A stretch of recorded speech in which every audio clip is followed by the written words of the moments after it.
Cubs Padres this weekend. Can they keep it rolling? And we check in on Matt Shaw and PCA's progress so far.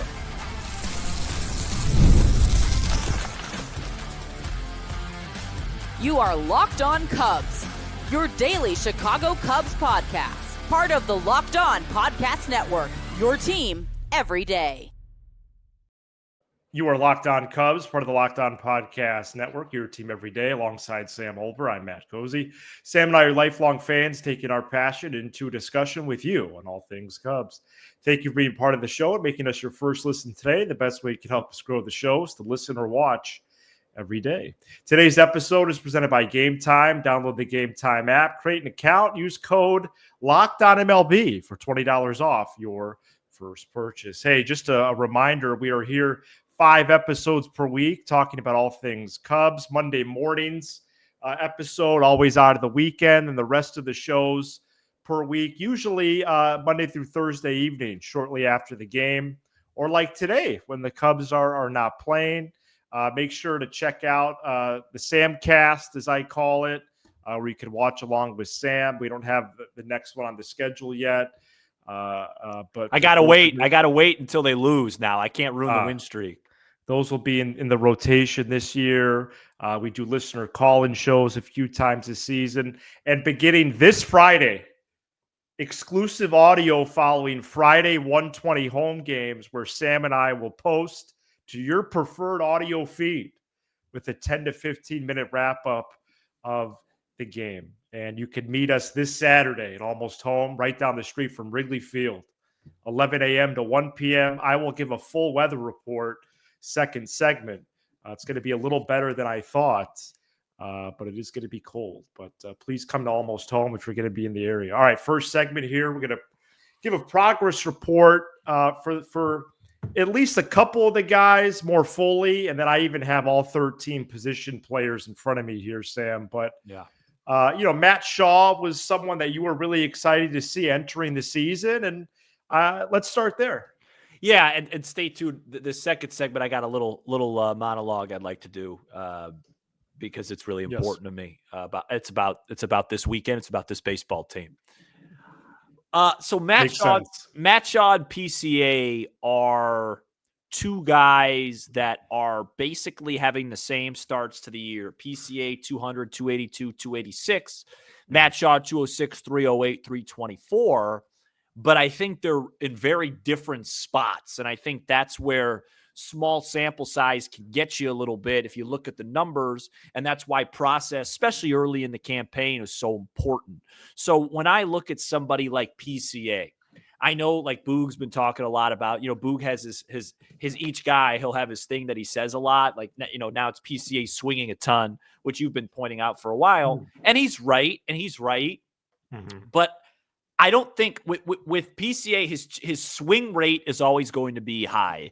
The key number to look at is his chase rate. Is he at least swinging at strikes? Okay, because he's not there yet. Like, he had a hit the other day. I think it was yesterday's game against the A's, where it was a first pitch backdoor breaking ball that just caught a little piece of the plate. Most great hitters, someone, let's say like Kyle Tucker, they're not going to swing at that pitch. That's not a first pitch you swing at. But him, he's in see it, hit it mode, and he was able to get a hit to left field. Probably wasn't a pitch you love him to swing at, but he did it anyway. I think his at-bats have looked good to me overall. It's nothing like when he first came up. It's nothing like the beginning of last year. I think he looks confident. I think, he's swinging for the most part at right pitches. Obviously, he's going to have some bad ABs. He's not a polished offensive prospect, but I think his numbers are going to climb, and we're going to talk about the second segment, how important he is in a series like this with the weather conditions. So I'm okay with where PCA is offensively. Matt Shaw has looked overmatched. And again, that does not mean that I think Matt Shaw is a bust. That does not mean I am off the Matt Shaw train. I'm simply observing through 9 games offensively that he has looked overmatched a bit. He's striking out a good bit. A lot of, even his home run ball. His home run ball was his hardest hit of the year. That was at 98. He hasn't squared up a whole ton of baseballs. Not sure he has a ball registered over 100 miles per hour in the regular season yet. Just behind on the fastball, and just, to be frank, not a ton of competitive ABs. Not crazy unexpected this early in the season, but, I expected his floor offensively to be a little bit higher. He's helped the team a ton because I think his defense has been fine and his speed has been really helpful. I think he's like 5th or 6th in baseball in runs scored. So, Wow. it might take him a little bit longer than I thought. Maybe it'll be like it was AAA, where it takes him about 30, 40 games to figure it out, or I should say AA. Takes about 30, 40 games to figure it out, and then he gets going. But the point I just want to make with those two guys is it's a really good example of two guys that are, maybe not putting up the best numbers so far, but I think both of them are in different spaces. I think Matt Shaw, his goal starting this week, and let's just put together good plate appearances. Let's hit some balls hard, regardless of the results. PCA now should be seeing some results soon with the way he's looked, in my opinion. Well, and you can follow up on this, but I do a lot of fastball measurement with these guys. Yeah. How do they look against the primary pitch in the sport? And PCA has been late occasionally, For sure. but I think his swing and miss is more noticeable on off speed, whereas Shaw is just way late. Yep, 100%. And he's late. He had a swing 0-0 the other day. I swear it was almost in Langelier's glove, and Shaw swung. Yep. And it was 0-0. Yep. And so that is where, when I look at the word progress and realizing, okay, yeah, I get it. We're 9 games in, but that would be something that I keep a close eye on moving forward. I think the PCA swing rate is out of this world, but the chase rate is not egregious. Michael Busch is similar, actually. You don't have to look too far down the dugout to see guys who have examples like that. Busch swung all the time last year and struck out actually frequently, but his chase was low. Right. So he's swinging at strikes. So eventually you hope that pays dividends. But yeah, excluding base running, excluding defense, I would give Shaw like a 5 out of 10 so far. And PCA like a 7. Yeah. And so I'm looking at so Shaw has hit one ball over 101. Really? Yeah, he's hit one. But Not his average, no, I wasn't that, because I don't think that one, I remember that one was at 98. His average exit velocity is like 81. PCA's 88. PCA's chase rate, according to Savant, still really bad. But to me, just anecdotally, I don't think there hasn't been as many uncompetitive plate appearances. Like, I think you hit it on the nose with PCA. He's just a tad late on some of these heaters, but he's not swinging at a ton of bad ones. When he gets to 2 strikes, he's going to struggle. He doesn't have good pitch recognition. So he's going to struggle there. But I think, like I said, I just think with PCA, I see a quicker path to success that could happen as soon as Friday. Where with Shaw, Shaw's mixed in some hits, and I think he's taken some walks. But like you said, there's just been, you said it, like some at bats with the fastball and stuff, where it's just like, whoa, you know what I mean? This is it's a different level, but I think it'll come around. Yeah, and we're talking about a rookie, we're talking about a second-year player, but first full season in PCA's case. Mm-hmm. And when you group the 4 out of the 9 starters that have little to no experience, Amaya, Busch, PCA, Shaw, I think we have seen positives from that foursome. Sure. There's just some things that were starting to check in on as well. And everything's different too. Like Busch had so much more seasoning, before he got. Well, that's true. Yeah, I don't look older rookie. Right. Okay.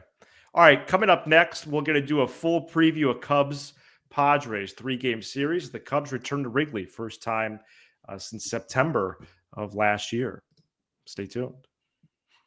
This episode is brought to you by Supply House. Get the supplies you need from the site made for the skilled trades, Supply House. Whether you're in plumbing, HVAC, or electrical work, Supply House is the reliable way to order products online. Their easy-to-use website is packed with helpful resources and the latest product info to help you get the job done right.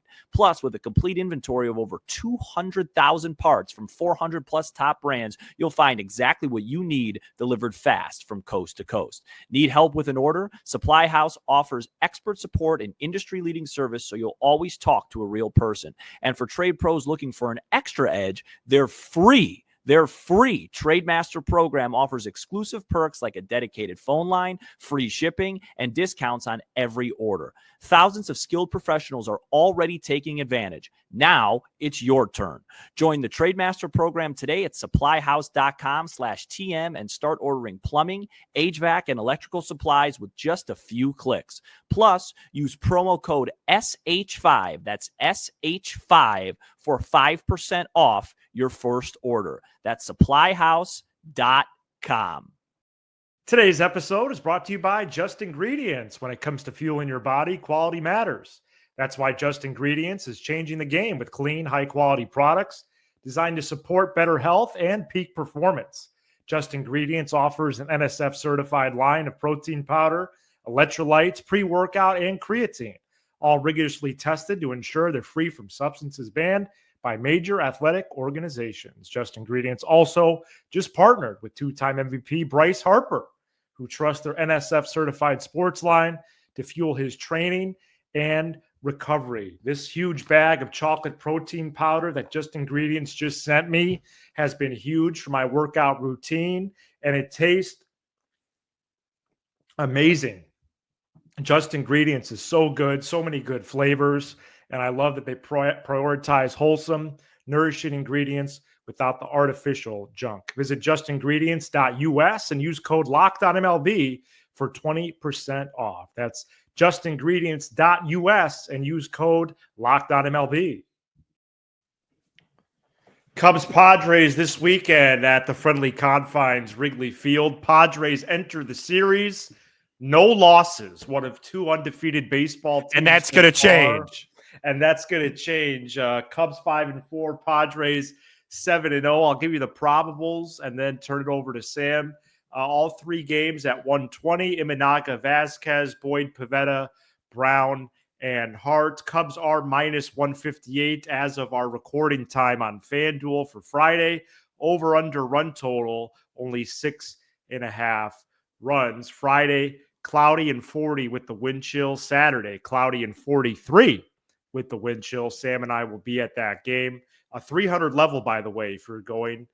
We'd love to meet you either at Almost Home or Wrigley Field. Rain chances both days, mostly at night. Sam?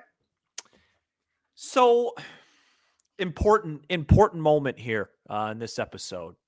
Not that they're not all important, but right. Last year we talked about Counsell a lot, right?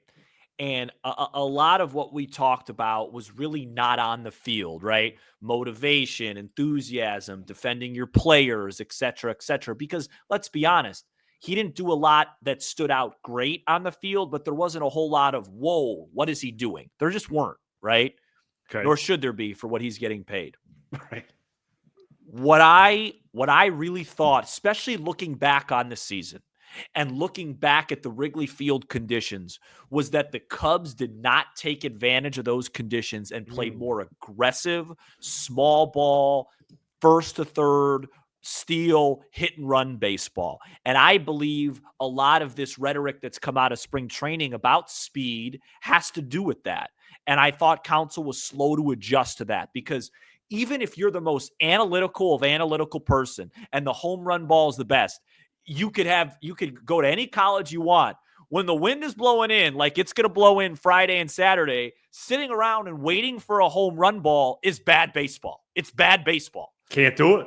But if you have a guy at first base like Dansby Swanson and Nico Horner at the plate, and you're aggressive and you play a little hit and run and it doesn't work and you end up getting doubled off on a liner, that's not bad baseball. That's good process, bad baseball.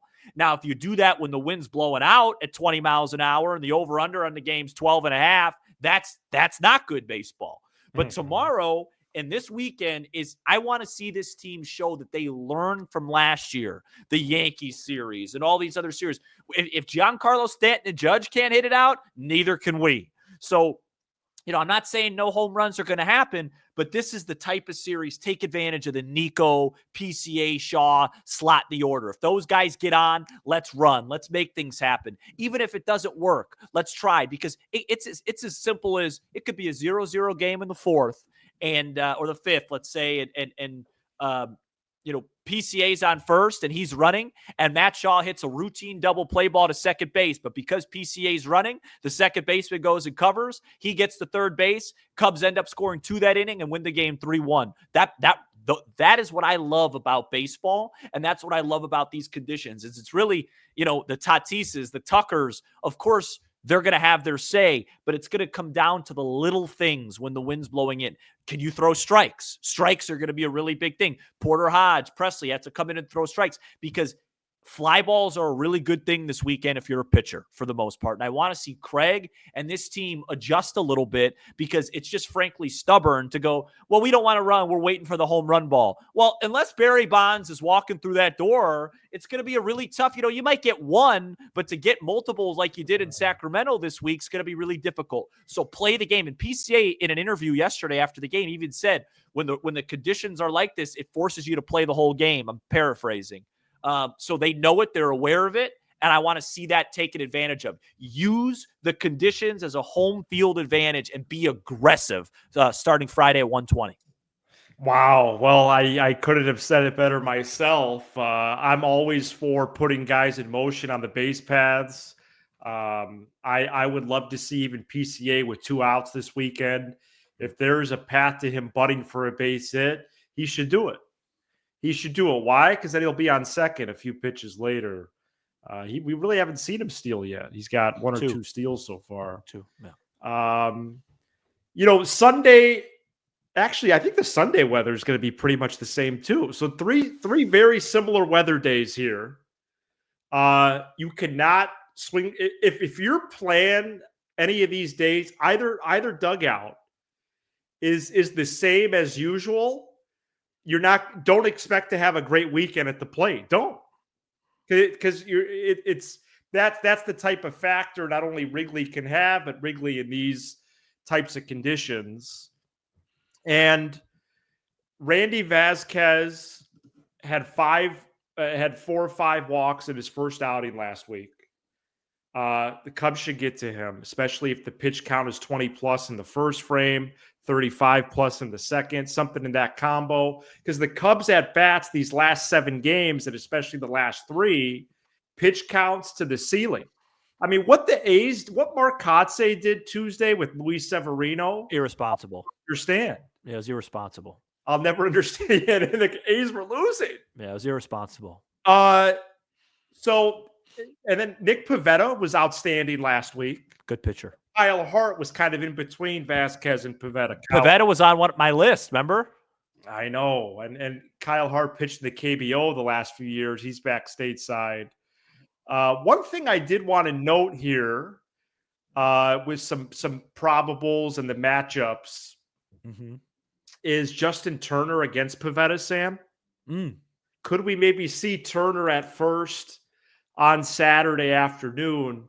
He is 5 for 8 with 2 homers against Pivetta. Maybe we see him. And all 3 righties this weekend, right? Hart's a lefty. Oh, Hart's a lefty? Okay. Yeah, probably not then.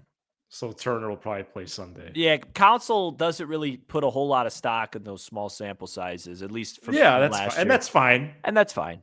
I haven't watched Hart pitch yet at all. No. But Pivetta, but I'll tell you, if you're not used to pitching in weather like this, the command could go.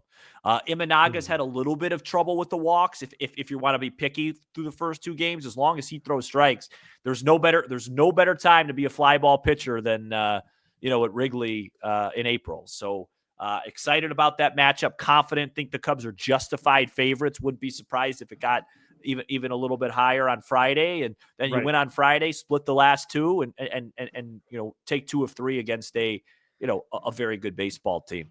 Yeah, the Padres up and down have been real solid. Obviously 7-0, but even their dudes off the bench, Iglesias, Maldonado, Sheets, former White Sox has been solid. So Really, their position group strong, and we'll see if the Cubs can get to them 2 out of 3 in some form or fashion this weekend.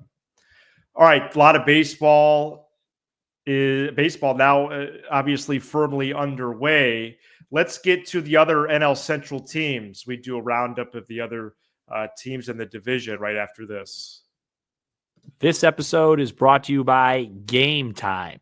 There's nothing better than catching an MLB game live. The crack of the bat, the roar of the crowd, and the smell of ballpark food. And if you're looking to go last minute, Game Time makes getting tickets easier than ever. With last minute deals, all-in pricing, and a lowest price guarantee, Game Time takes the stress out of buying MLB tickets. Plus, ticket prices drop as Game Time gets closer, meaning you can score an incredible deal. Game Time is the official ticketing partner of Locked On. And as the Chicago Cubs get ready to host the San Diego Padres April 4th, 5th, and 6th, I can count on them to help grab tickets that meet my needs. I love that I can preview my exact seat before purchasing. No bad surprises when I get to the stadium. You guys know how Wrigley is, Section 200s. Make sure you preview your seat so you don't have one of those seats right behind a pillar. There's nothing worse. Take the guesswork out of buying tickets with Game Time. Download the Game Time app, create an account, and use code LOCKEDONMLB for $20 off your first purchase. Terms do apply. Again, create an account and redeem code LOCKEDONMLB for $20 off. Download Game Time today. Last minute tickets, lowest price, guarantee. All right, NL Central roundup here, and then one final time before we head out for the weekend. We're going to be at Almost Home Saturday, 11 to 1, and then we'll be in Section 300 for the actual game Saturday. If you could recognize us, we're going to be in our winter jackets and snowsuits, but we'll be up there, Sam. Yeah, and then tomorrow too. I can't wait to do a little Friday 120. That's right. Little 120 cast, if you will. The 120. Oh, hey, taking a page out of you know what I mean? Matt Cozy's book right there. The 120 cast. Well, yeah, I don't know. We've done a lot of. Let me write that down. Yeah, nah, I'm bad with names. You do it. All right, I'll figure that out. I was going to call it the Matt and Sam audio exclusive. Oh, I like that better. Okay. Very good. So, all right, find us only audio Friday 120 games all season long. All right, Cardinals 4-2, Cubs 5-4, Reds 2-4, Brewers 2-4, Pirates 2-5. Have you seen positives from the Cardinals? Because they brought back their entire roster. No, you haven't. I don't want to discuss. This is a mirage after first 6 games. Well, they just lost 2 of 3 at home to the Angels. I mean, I wouldn't say that, And they almost got swept. Yeah, I just don't think their pitching is going to hold up.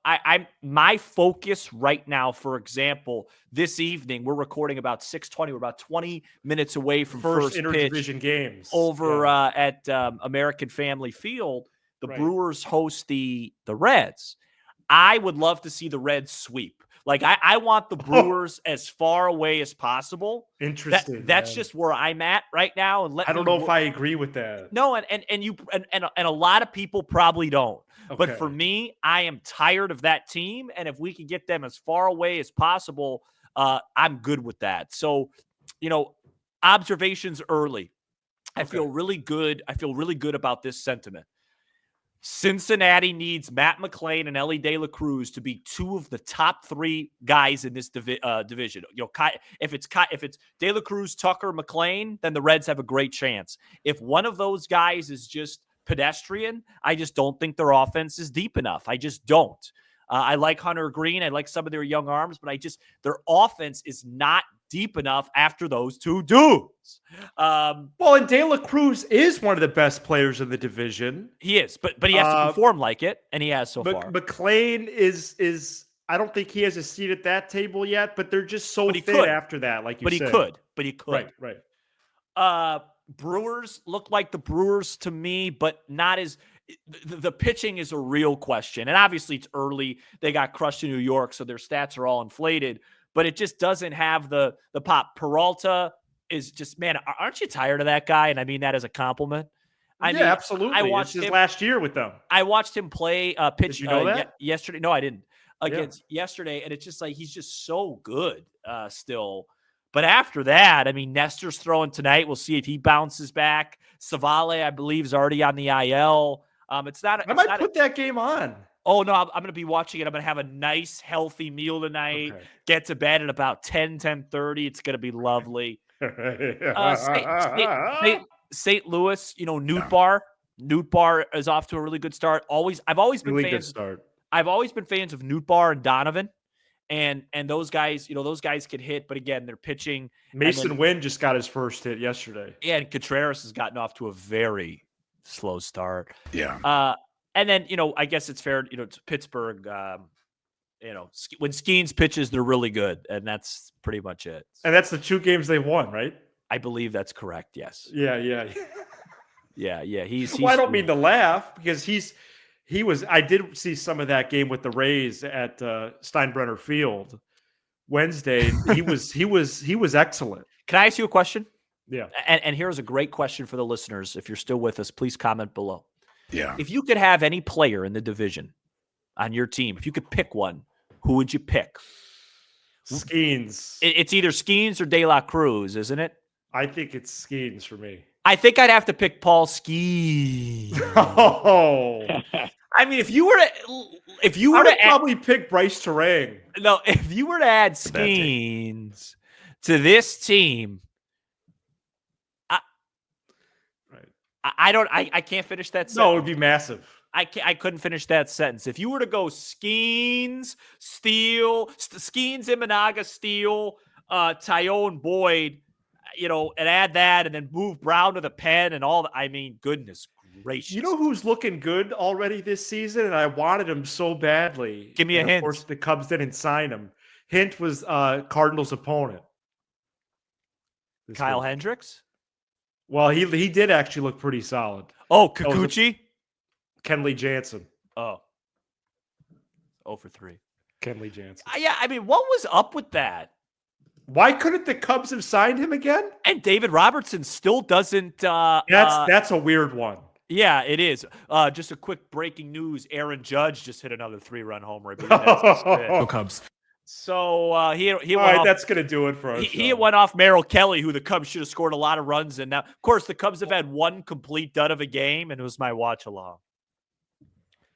And did you see what Zach Gallen did?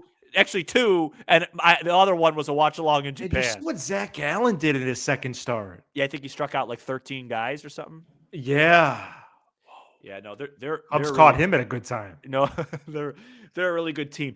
Any predictions from this weekend? I think the Cubs win this series. I think the Cubs win the series as well. And folks, if we do a show for Monday morning and you still see this broom in the background, then something really special happened over at Clark and Addison. That'd be really fun. Really, really fun. All right. Thank you so much for checking out this episode.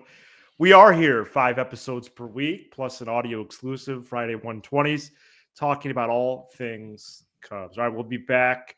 Catch us on your audio feed after Friday's game and then regular show Monday morning. He's Sam Olber. I'm Matt Cozy, and you are now Locked On Cubs. Go Cubs.